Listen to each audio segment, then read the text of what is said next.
Nick's point of view. Hailey had forgiven me. Why couldn't Joe? Why does he hate me? Why? Hailey came in crying and giving me a huge hug. She told me that Joe was just being stupid. She was not even going to look at him until he forgave me. I felt touched, but I also felt really afraid. Now I've made Hailey mad at Joe. He's going to hate me even more. Joe came in to go to bed. Hailey made me come into her room. She just wanted to be with me. She kept crying. I knew that Joe was her favorite brother. We all knew it. I know that she dislikes me the most. It's fairly obvious. She always says that she has no favoritism, but it's obvious to all of us. Kevin knows that he's in between me and Joe, though the ranking may have changed because of recent events. I feel as if I'm the worst person in the entire world. Hailey made me feel better by forgiving me, but Joe still hates me. This feels awful. Joe's point of view. What should I do?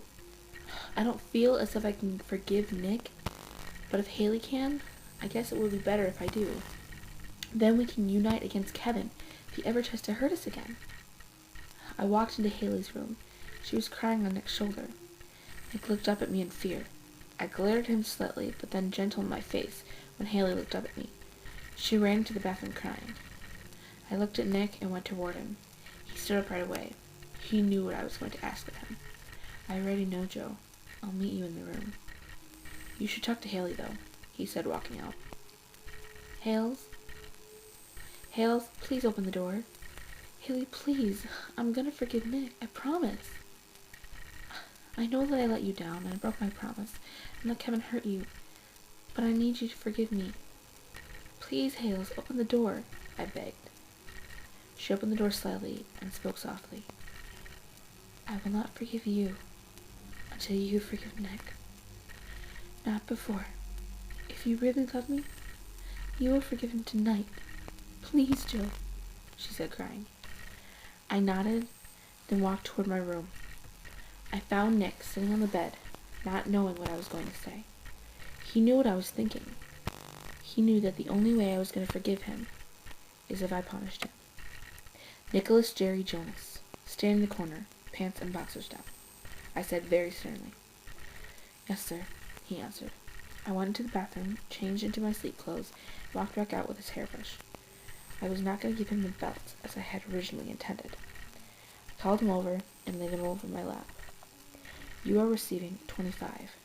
10 for egging Hailey on, 10 for not defending your sister, and 5 for not stopping Kevin when he was angry, I said firmly.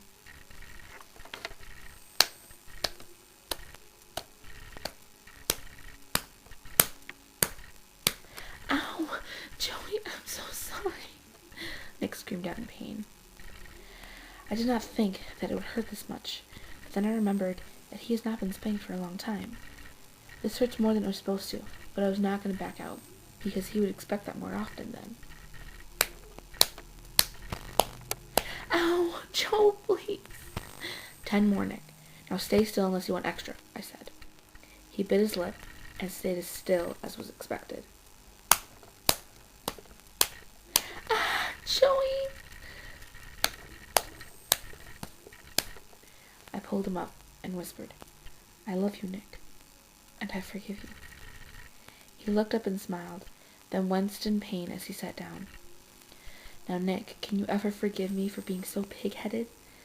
I should have forgiven you and not had any of this happen. I'm sorry. It's okay.